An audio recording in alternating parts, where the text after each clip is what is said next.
سنا دیں آپ کو؟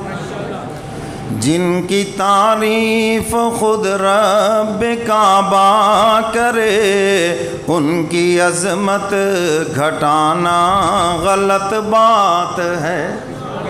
سب کہہ دو سبحان اللہ، ساتھ ہی کہہ دو ماشاءاللہ. جن کی تعریف خود رب کعبہ کرے ان کی عظمت گھٹانا غلط بات ہے. جن کو قرآن یاسین طٰہٰ کہے ان پہ انگلی اٹھانا غلط بات ہے. سب کہہ دو سبحان اللہ. آپ کو نظر تو نہیں لگ گئی ہیں؟ یہ کولر کیا چلا، آپ تو آدھے ویسے ہی سو گئے. بند کرا دوں پھر ہیں تاکہ آپ جاگے تو صحیح. کہہ دو سبحان اللہ.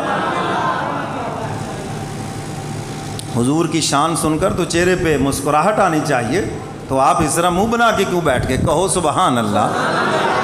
اور جن کی تعریف خود رب کعبہ کرے ان کی عظمت گھٹانا غلط بات ہے. اور جن کو قرآن یاسین طٰہٰ کہے ان پہ انگلی اٹھانا غلط بات ہے.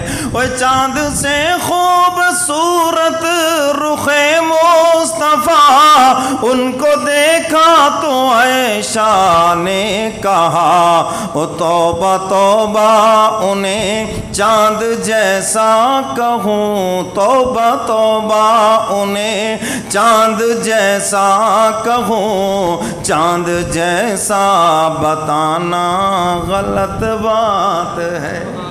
حضور تو چاند سے بھی زیادہ حسین ہے. حضور علیہ السلام کو حق تعالی نے ساری کائنات سے حسین بنایا، چاند سے. توبہ توبہ انہیں چاند جیسا کہوں، چاند جیسا بتانا غلط بات ہے. جن کی تعریف خود رب کعبہ کرے ان کی عظمت گھٹانا غلط بات ہے. اے ظلم پر ظلم سہ کر یہ بولے بلال، او ظالمو یہ تمہارا غلط ہے خیال. او دامن مصطفیٰ کو میں کیوں چھوڑ دوں، دامن مصطفیٰ کو میں کیوں چھوڑ دوں، بات دل میں یہ لانا غلط بات ہے.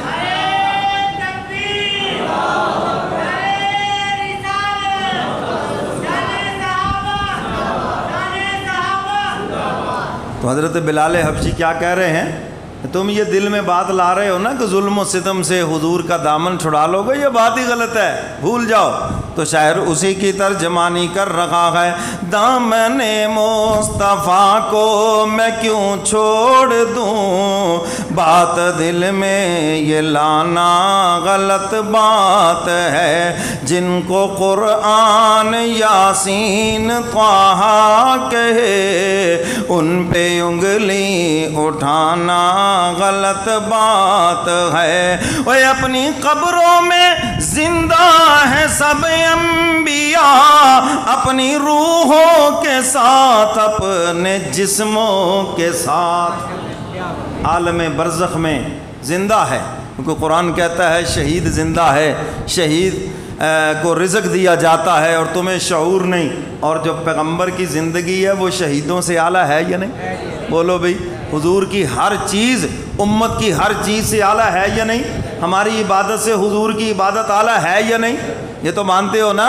حضور کی شان ہر لحاظ سے اعلیٰ ہے، حضور کی زندگی بھی سب سے اعلیٰ ہے، اور حضور کا جو مقام برزخ ہے وہ بھی سب سے اعلیٰ ہے. امتی کی شان تو بیان کی جا رہی ہے. قرآن بتا رہا ہے کہ شہیدوں کو مردہ نہ کہو بلکہ وہ زندہ ہیں، اور تمہیں ان کی زندگی کا شعور نہیں. جو بے شعور لوگ ہیں وہی یہ بات کرتے، ہوئے ہوئے ہوئے تم نے حضور کو زندہ درگور کر دیا ہے، تم نے جناب حضور کو دفن. توبہ نعوذ باللہ، شرم نہیں آتی یہ بات کرتے ہوئے؟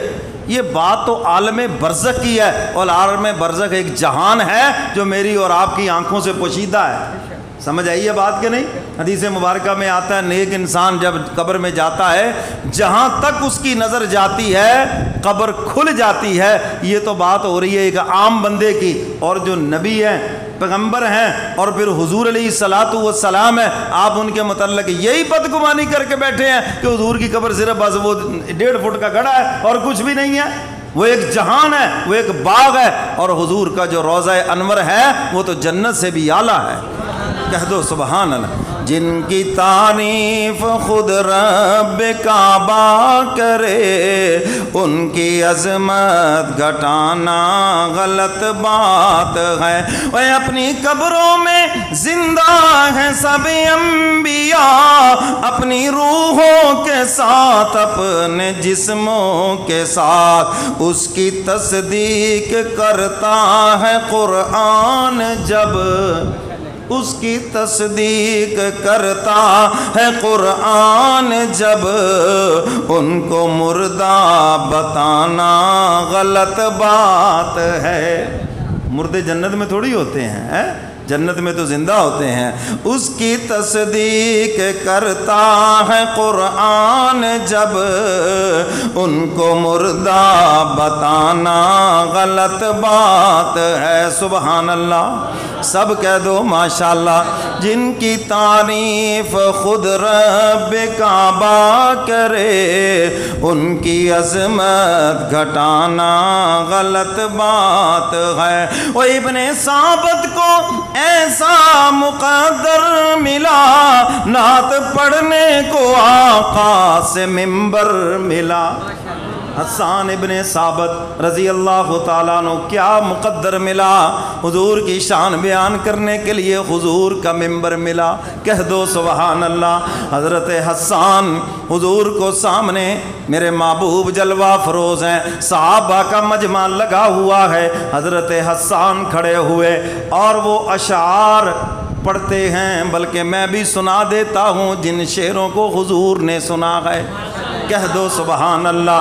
وَأَحْسَنُ مِنْكَ لَمْ تَرَ قَطُّ عَيْنِي وَأَجْمَلُ مِنْكَ لَمْ تَلِدِ النِّسَاءُ خُلِقْتَ مُبَرًّا مِنْ كُلِّ عَيْبٍ كَأَنَّكَ قَدْ خُلِقْتَ كَمَا تَشَاءُ۔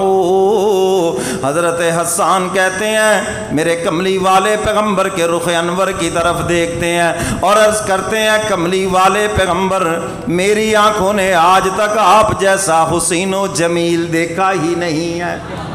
اب یہ شعر جب پڑھا تو حضور نے سنا، حضور مسکرائے۔ کہہ دو سبحان اللہ۔ صحابہ بھی سن رہے ہیں اور عرض کرتے ہیں کملی والے پیغمبر، آپ جیسا حسین و جمیل دنیا میں کسی ماں نے جنا ہی نہیں ہے۔ خلقت مبرّا من کل عیب کأنک قد خلقت کما تشاء۔ اللہ نے آپ کو ہر عیب سے پاک پیدا کیا ہے، اور عرض کرتے ہیں کملی والے پیغمبر، اللہ نے ساری کائنات کو اپنی مرضی سے بنایا، اور جب آپ کے بنانے کی باری آئی تو حق تعالی نے آپ کو آپ کی مرضی کے مطابق بنایا ہے۔ یہ میں شعر کا ترجمہ کر رہا ہوں، کو اپنے پاس سے نہیں کہہ رہا۔ کأنک قد خلقت کما تشاء، آپ ایسے پیدا ہوئے جیسے آپ نے چاہا۔ اللہ نے پوچھا محبوب ہونٹ کیسے بناؤں؟ الم نجعل لہ عینین ولسانا وشفتین، محبوب نے جیسا چاہا حق تعالی نے ویسا ہی بنا دیا۔ کأنک قد خلقت کما تشاء، میرے محبوب آپ تو ایسے پیدا ہوئے جیسے آپ نے چاہا۔ حضور مسکرا رہے ہیں، کہہ دو سبحان اللہ۔ اور حضور نے خوش ہو کر چادر بھی عنایت فرما دی۔ کیا دے دیا؟ خوش ہو کر چادر انعام کے اندر عنایت فرمائی حضرت حسان بن ثابت کو۔ اب کئی لوگ پوچھتے ہیں جی اے جڑے مولویاں نو بیان جو پیسے دیندے نے یہ کی شے ہے جی؟ نعت خانوں کو پیسے دیتے یہ کیا چیز ہے؟ میں ایک جگہ بیان کر رہا تھا تو ایک صاحب اپنے آپ کو دین کا بڑا ٹھیکیدار بھی سمجھتے تھے، کہنے لگے جی مولوی صاحب یہ جو آپ کو پیسے یہ کیا ہے؟ میں نے کہا یہ اندر کا کوڈ نکلتا ہے، آپ بھی دے کے دیکھ لیں انشاءاللہ آپ کا بھی نکل جائے گا۔ یہ کوئی سمال بننا ہے؟